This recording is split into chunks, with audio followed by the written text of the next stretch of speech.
This is ChangeMakers with Katie Goar, finding the right solutions for the affordable housing community. Today's changemaker is Whitney Hill, co-founder and CEO of SnapADU, one of San Diego's leading accessory dwelling unit builders. Whitney, through SnapADU, is helping reshape how California thinks about housing, not through massive towers or billion-dollar mega builds, but one backyard at a time. Whitney, welcome to ChangeMakers. Katie, thank you. Appreciate it. It's an honor to have you here, and everybody knows the acronym ADU, and so I'm so excited to actually hear the details about what's happening in San Diego. Tell us how your intersection with ADU and how you all came together. Let's start from there. Happy to. Thanks, Katie. And really an honor to be here as well. So we started SnapADU in 2020, just after the state of California adopted the more sweeping ADU regulations that made it easier to build.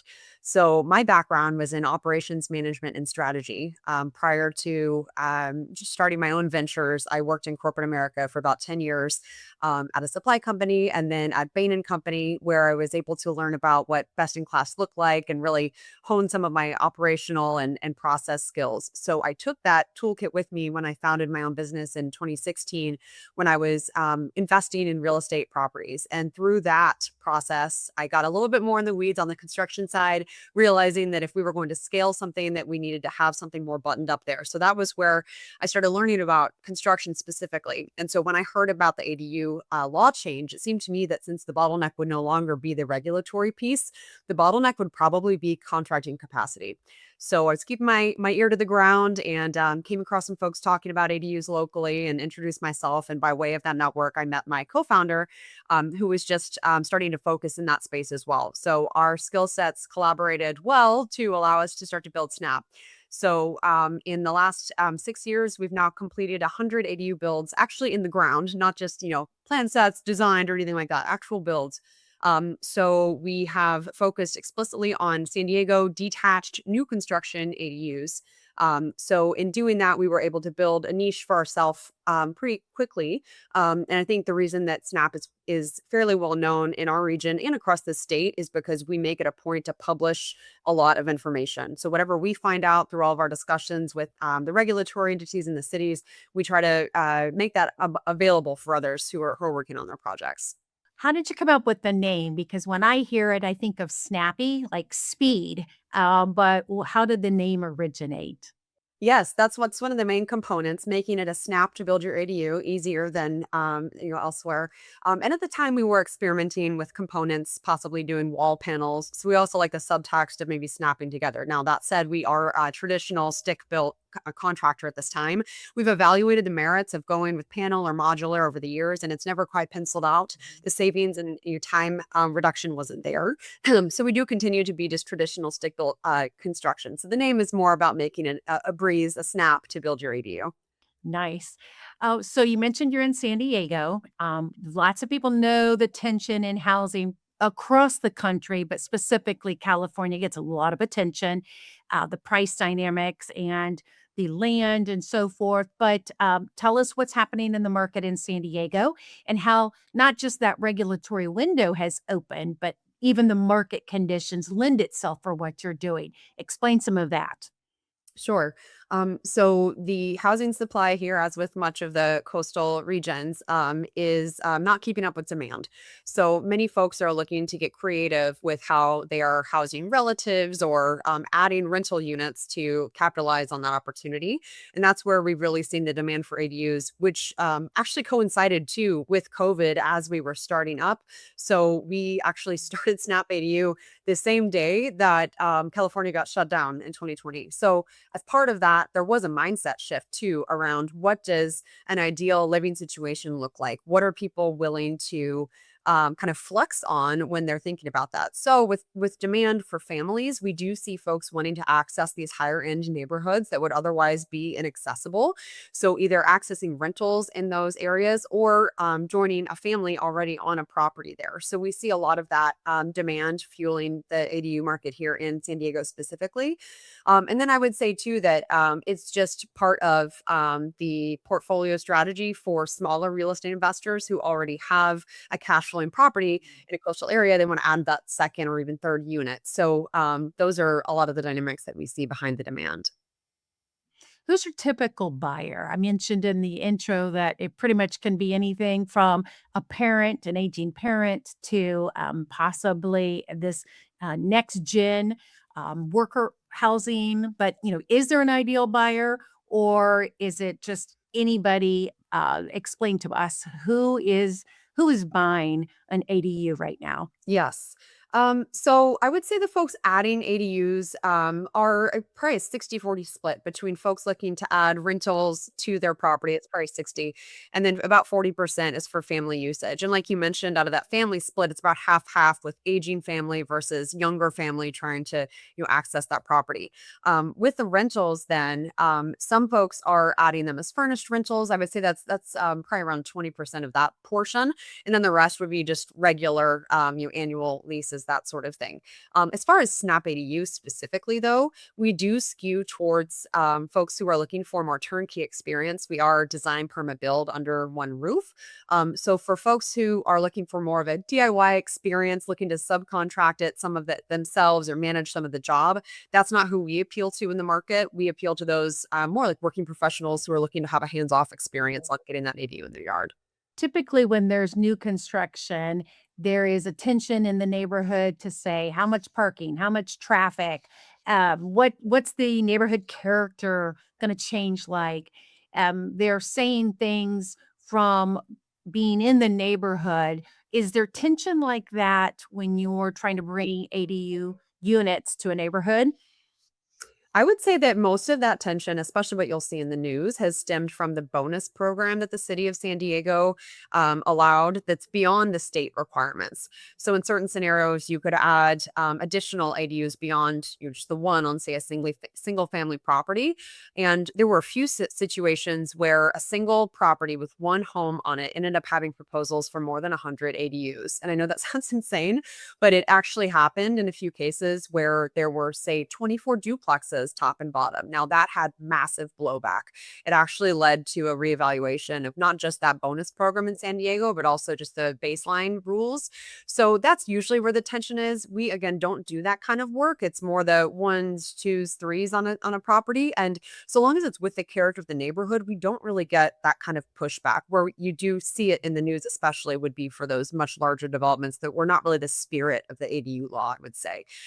There is still concern, about parking and congestion in neighborhoods, but I would say too that part of that is our job to, as practitioners in this space, to guide a property owner around what's going to be suitable for their unit. And that's not just, Mhm. necessarily a numbers optimization.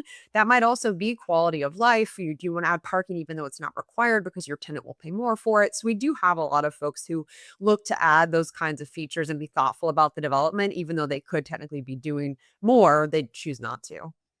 Mhm. What are the numbers as far as how many units are needed? How many units in the pipeline can the city handle, or what are they trying to achieve? Are there any type of analytics that are saying, hey, we could build today, or we need to build over the next few years? Are there some numbers out there? There are some numbers that are targeted by each jurisdiction. So from the state, what they have as like their housing goal numbers. Now, I don't know all those off the top of my head, but as far as I guess other measures of capacity, several cities publish what their review timelines are, and how Mhm. long of a queue if you submit plans, and what does that look like. So that's improved drastically over the last few years as cities have figured out their process for handling ADUs. So we don't see that as much of a bottleneck at this time. I would say more of the challenge with capacity and kind of like getting these through and built as fast as we would like, it's more around the consistency of the application of the law. So it's not even that regulations are changing so rapidly, they are, but a bigger thing is about how it's being enforced locally. Things like fire code that can have discretionary interpretation where it's hard to get a straight answer before you actually submit to the city, which then leads to rework and longer timelines during that process. Mhm. So that's one of the bigger capacity type constraints that we deal with. Mhm. Philosophically, are you seeing, just the community be more embracing of ADUs as people are learning? Or is there a philosophical switch that still needs to happen, so to speak? We're there. I would say that that shift has already been made in California. So not only during the last 6 years, but even prior to that, you would see ADUs sporadically throughout the state. So I think we're there. Again, where the blowback was with some of those bonus programs, and ironically, that actually had the impact of making folks look at the other ones more favorably. Like, oh, a traditional, family sort of ADU is great. Like people got even more appreciative of that kind of development.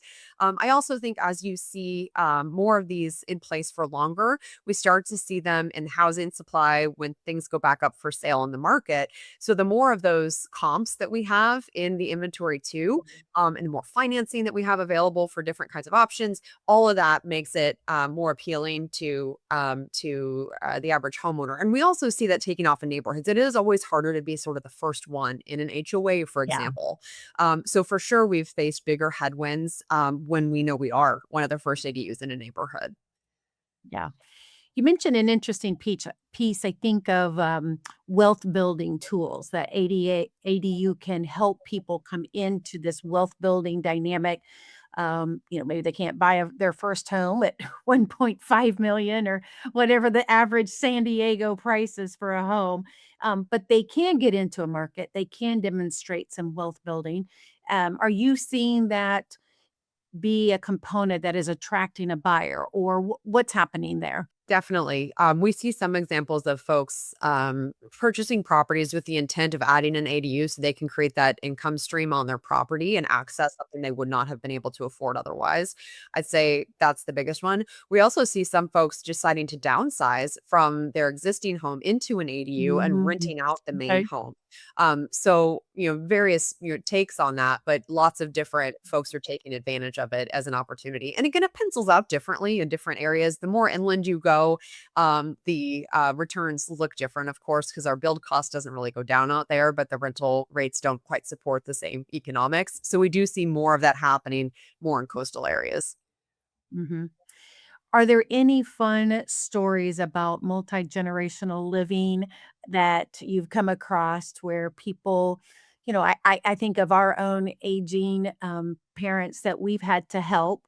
And, if there was access to an ADU, it may have changed some dynamics that it would have opened up some opportunities. And I'm just thinking of my own story here, but have you seen anything like that play out or really good multi-generational living stories that you could share with us? Yes, there's so many. But to pick, I guess, a couple, we've seen examples where folks were getting ready to have their first children, and there was, some nervousness around that with how are we going to handle childcare and both be working. So a solution we've seen several times is to build the ADU in the backyard for grandma to move closer to help with the kids, but then also to help her in her old age. So we've seen several of those play out, and then you'll also sometimes see the younger couple sort of moving into that ADU because they don't have kids yet, right? So they'll move into the Mhm. smaller unit. Mom and dad will stay in the primary. And then the intent is to switch that housing arrangement once the grandkids start coming. Then the older couple downsizes into the ADU. The younger family now moves into the main house. So we've also seen folks who explicitly are planning for that kind of a transition when they're thinking about how they want to structure their ADU design and build. So lots of different combinations there, but the stories are always heartwarming. And pretty much the universal message we hear is, I just wish we'd even done it sooner.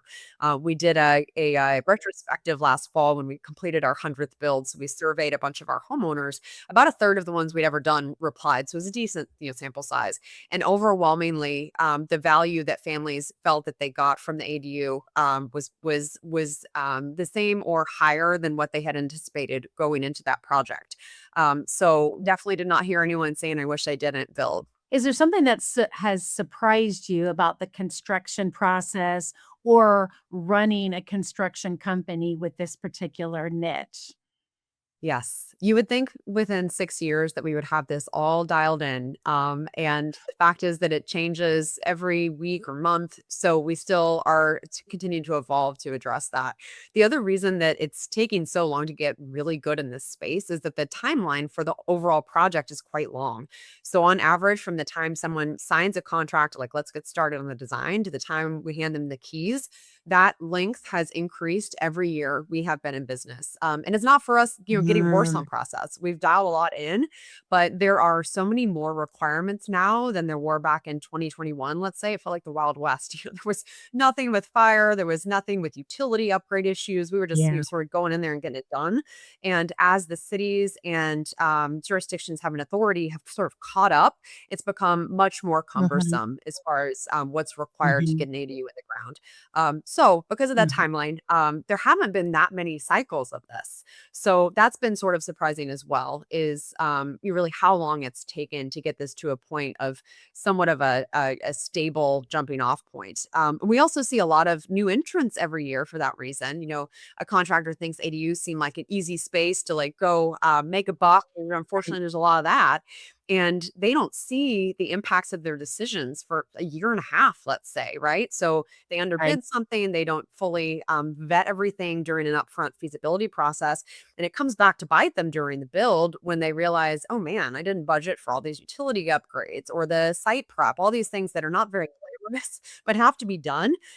So for all these reasons, the learning curve has been steep. So I look forward to a point where our industry has a bit more maturity where we're not constantly having to readjust to the interpretations. What are the top 3 biggest bottlenecks right now that you're seeing? I mean, is it permitting like you mentioned, or is it the changing construction standards? Like, can you tell us the top 3 bottlenecks? So I'd say yes, the biggest bottleneck continues to be permitting. And not even because of turn times from the city, those have gotten better. I would say we get comments back within a month in most cases. But that kind of moving target that ends up extending our revisions is one of the biggest hurdles. And I already mentioned things like the fire code and how that's being applied city by city, utility requirements as well.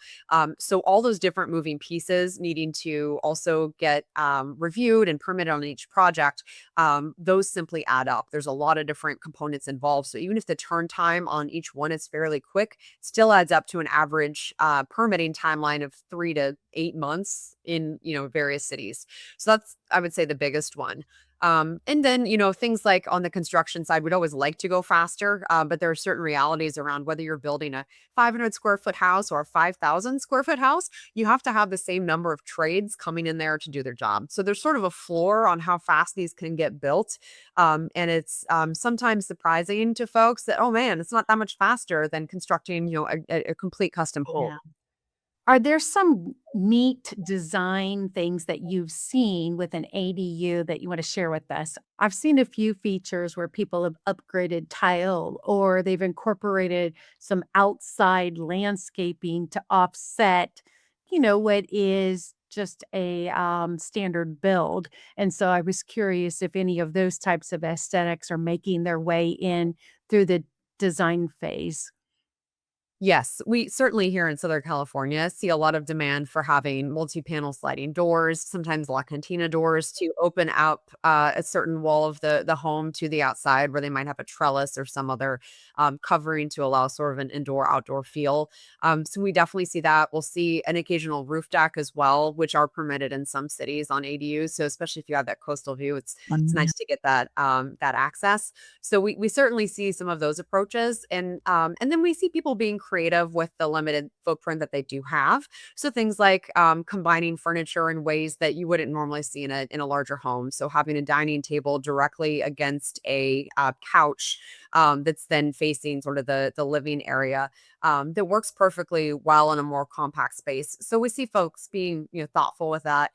We also have seen quite a bit of built-in storage where folks are trying to be more thoughtful with like a nook at the end of the hallway, adding some cabinetry there to make sure that they're capitalizing on the square footage that they do have. I want to read one of the awards that you've gotten. You were mentioned in San Diego Business Journal's 40 Next Top Business Leaders Under 40. So, congratulations on that. How does it feel, or what does it reflect on your leadership here as a founder or co founder here? Just like, is this something that you wouldn't have expected, or just reflect on that for a minute? Yeah, I appreciate that. And, we earned that when we were about 3 years in. So we were really proud to be recognized as a going concern, that early in our development. So I would say that in some ways, yeah, I was surprised to already be at a point where I felt like I had a valid application for something like that. But I would say that it's a testament to building a business that show that where you show up the way that you want to, and that you're kind of bringing in the elements of what you've seen work in the past. And that's certainly what I've done here at Snap, bringing in elements from different companies that I wanted to emulate now in our business. So it's exciting to see that come all the way to fruition, and also in things like the client reviews that you receive when they mention something that we strive for as a team. It's extremely rewarding. But Mhm. there's certainly a lot of exciting companies out there, and I wouldn't say anything we're doing is so earth shattering. A lot of it's pretty unglamorous. Just the blocking and tackling of running a business in a pretty antiquated industry in a lot of ways. So Mhm. it's exciting that Mhm. you can still be recognized for that, even in a less exciting space. Mhm. I noticed here that you got your bachelor's degree from Yale and you have an MBA from NYU with a specialization in entrepreneurship. I mention that because sometimes when people go and get their degree, they don't really know what the path is, or, but it seems like your degrees have matched up with the market, have matched up with your talent, and you actually are hitting that professional stride. I don't know, does it feel like that, or, was that part of your professional master plan? Oh, well, I appreciate that. It does feel like that now. At the time, I had no idea. I was frantically trying to find where I belonged. And so a lot of my initial career, including when I did the degrees, was around trying to get a generalist background because I didn't want to close off any doors. I really didn't want to go Mhm. specialize in something because I didn't know what that would be yet. So, no, there was no like grand plan other than I needed to figure out what I was good at. And sometimes it's tricky when you don't have that kind of niche calling. I really wished I had just wanted to go specialize in something, but that wasn't where I was at the time. Now it's such a relief to have my niche. So in Yeah. retrospect, yeah, looking back at that was the right degree. It was perfect to kind of prep for this. So I guess in some ways that opened up doors I didn't even know needed to be opened. Mhm. Well, congratulations on that because not a lot of people are able to merge all of those intersections and really add impact to the world. I mean, or to your San Diego region, because this is a great moment for you personally and professionally, it appears. Uh, Talk to me about San Diego. Is that your guys' niche city, or do you want to expand past there? What's your vision and strategy there? We do picture focusing here still for the medium term, I would say. So we think that there's still a lot to be learned in a single market before trying to apply that elsewhere. And even in our Mhm. county, that covers 15 different jurisdictions. So it's quite a bit of complexity to say go to another county, not another 15. So we want to make sure that we have a really solid foundation before we would consider Yeah. that. I would say too, though, that we don't necessarily see geographic expansion as the most attractive way to increase our revenue. There's certainly vertical integration plays that are of interest. Okay. Parts of our builds, things like adding a septic system, adding retaining walls. Right now, we outsource a lot of that. There's certainly an argument for bringing some more of that in house, certainly on just the design side. So that's something up in the air that would allow us to get more ADUs in the ground here. And then also, we're still a relatively small, not relatively, we are absolutely a small portion of the market, even though we are the leading stick built contractor out here. So we're something like 3% of the detached ADU market. So Okay. easily we can get to a saturation of 3 to 5 times that without starting to hit some sort of a ceiling. Yeah. Very nice. Well, it sounds like you've got a great market there, in which you will be able to have multiple years of success and continuing to compound on that and build on that. Well, is there anything that we've missed? We've talked about several aspects of your business and what you've accomplished. Anything else you'd like to highlight? I guess just given the context of the show, Katie, when I was thinking about what we had discussed today, and so much of your focus is around affordable housing, at first glance, it's man, I wish ADUs were that, like, and some are, but in our Mhm. particular focus, we're often building things that are at the higher end of the ADU market. So you have to kind of sometimes wonder, how do we make this more affordable? And I think that goes back to what we were just saying about wanting to really hone our craft so that we can bring down costs. And so much of Mhm. the bloat in construction is caused by folks making big guesses about what's going to be downstream to sort of cover themselves.